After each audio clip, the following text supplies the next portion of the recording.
নিজের কাজ আছে, যত সকালে দিয়ে দেবো তত আমার সুবিধা, বাইরের কাজটা করতে পারবো।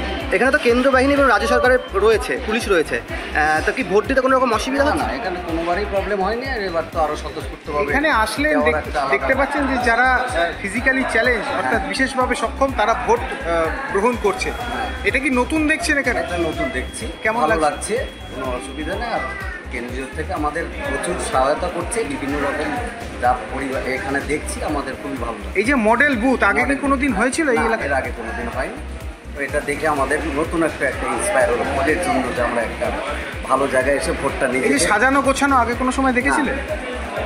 এটা স্বতঃস্ফূর্তভাবে একটা ভোট দেওয়ার একটা মানসিকতা। আগে কি কোনোদিন ভাবতে পেরেছেন যারা বিশেষভাবে সক্ষম তারা ভোট গ্রহণ করতে পারে? না, আগে কখনো ভাবতেও পারেনি বা দেখিওনি। এখন কি মনে হচ্ছে? এখন ভালো লাগছে দেখে ব্যাপারটা, যে এখন মানে সাধারণ আর এই বিশেষভাবে সক্ষম যে করতে পারে, এদের মধ্যে কোনো যে ফারাকটা নেই বেশি, সেটা দেখে। আপনার নাম? ধন্যবাদ এই পরিবেশটাকে সুস্থভাবে তুলে দেয়। এত সকাল সকাল ভোট কেন্দ্রে কেন? বাড়িতে বাচ্চা আছে তাতে। এখনো পর্যন্ত কি বুঝছেন যে হচ্ছে গিয়ে মানুষ কেমন আসছে বুথে? বাড়িতে ঝড় বৃষ্টি মানে বৃষ্টি হচ্ছে, বাড়িতে বৃষ্টি হচ্ছে, 3-3টা মেয়ে আছে বাড়িতে, তার জন্য আগে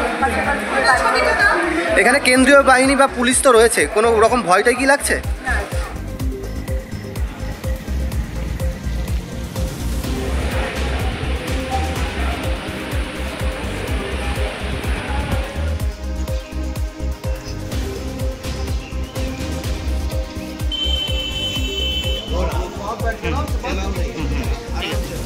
आप जितना आराम से बोल रहे हैं उतना आराम से होगा नहीं ना। आपका ड्यूटी अलग है, हमारा ड्यूटी अलग है।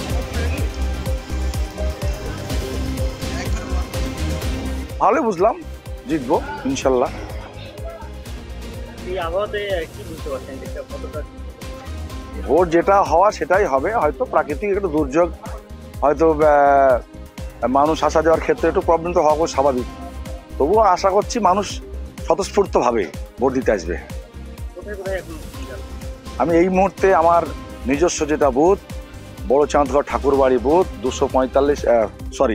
45 নম্বর বুথ, আমি আমার 265 নম্বর সিরিয়ালে প্রথম ভোটটা প্রদান করেছি আমি, দ্বিতীয় ভোটটা প্রদান করেছি আমার ছেলে, এবং থার্ড ভোটটা প্রয়োগ করেছে তিনি আমার শ্যালক, এবং তিনি আমার ইলেকশন এজেন্ট, বুথের এজেন্ট।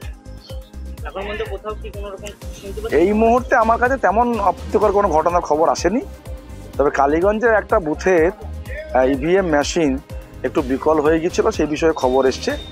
আমি সঙ্গে সঙ্গে প্রেসিডেন্টকে ফোন করেছিলাম, উনি সেটাকে ঠিকঠাক করে নতুন মেশিন মধ্যে রিপ্লেস করে ভোট শুরু করেছে। ঝামেলা হওয়ার আশঙ্কা তো থাকার কথা নয়, কারণ বরাবরই কালীগঞ্জ পিসফুল জায়গা, পাশাপাশি খুব আঁটাশোটো নিরাপত্তা আছে। এরপরে ঝামেলা হলে সেটা দেখা যাবে।